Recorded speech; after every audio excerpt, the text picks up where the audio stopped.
Hello, നമസ്കാരം. ജോസ് കാച്ചപ്പള്ളി ഷോയിലേക്ക് സ്വാഗതം. സുനാമികൾ ഉണ്ടാകുന്നത് കടലിലാണ്. പക്ഷെ കടലിൽ രൂപപ്പെടുന്ന സുനാമികൾ ഏറ്റവും കൂടുതൽ പ്രത്യാഘാതങ്ങൾ ഉണ്ടാക്കുന്നത്, ഏറ്റവും കൂടുതൽ നാശനഷ്ടങ്ങൾ സൃഷ്ടിക്കുന്നത് കരയിലാണ്. സുനാമി വലിയ ഉയരത്തിൽ കടൽ ജലത്തെ വലിയ ശക്തിയിൽ കരയിലേക്ക് അടിച്ചു കയറ്റി വീടുകളെയും അതുപോലെ തന്നെ മരങ്ങളെയും ഒക്കെ കടപുഴക്കുന്നു. അവയെ നിലംപരിശാക്കുന്നു. ഒരുപാട് നാശനഷ്ടങ്ങൾ ഉണ്ടാക്കുന്നു.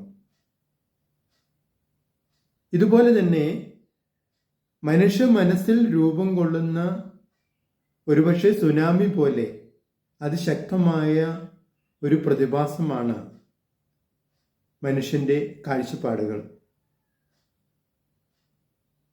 ശിശുവിൻ്റെ ജനനം മുതൽ അതിൻ്റെ മനസ്സിൽ ഈ കാഴ്ചപ്പാടുകളുടെ വിത്തുകൾ മുളയ്ക്കാൻ തുടങ്ങും. ഓരോ അനുഭവങ്ങളിലൂടെ ഓരോ വർഷം ജീവിതം മുൻപോട്ട് പോകുമ്പോഴും ഈ കാഴ്ചപ്പാടുകൾ കൂടുതൽ കൂടുതൽ ശക്തമാകാൻ തുടങ്ങും. മനുഷ്യന്റെ ജീവിതത്തിലെ എല്ലാ കാര്യങ്ങളുടെയും, അവൻ്റെ വികാരങ്ങളുടെ, വിചാരങ്ങളുടെ, അവൻ്റെ പ്രവൃത്തികളുടെ എല്ലാത്തിൻ്റെയും പ്രഭവ കേന്ദ്രം ഈ കാഴ്ചപ്പാടുകളാണ്.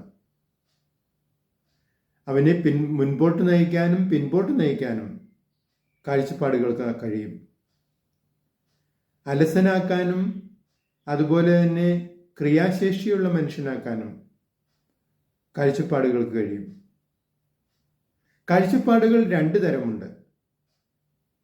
വിജയ സൗഹൃദമായ കാഴ്ചപ്പാടുകളുണ്ട്, പരാജയ സൗഹൃദമായ കാഴ്ചപ്പാടുകളുണ്ട്.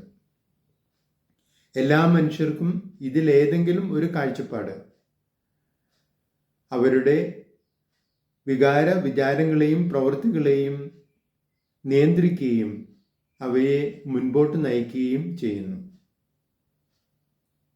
ശരിക്കും പറഞ്ഞാൽ മനുഷ്യൻ സാഹചര്യങ്ങളുടെ സൃഷ്ടിയാണ് എന്ന് പറയുന്ന പോലെ തന്നെ മനുഷ്യൻ കാഴ്ചപ്പാടുകളുടെ സൃഷ്ടിയുമാണ്. നിങ്ങളുടെ അഭിപ്രായങ്ങളും നിർദ്ദേശങ്ങളും അറിയിക്കുക. നിങ്ങൾ ഈ ചാനൽ ഇഷ്ടപ്പെടുന്നുണ്ടെങ്കിൽ ലൈക്ക് ചെയ്യുക, സബ്സ്ക്രൈബ് ചെയ്യുക, എല്ലാവർക്കും ഷെയർ ചെയ്യുക.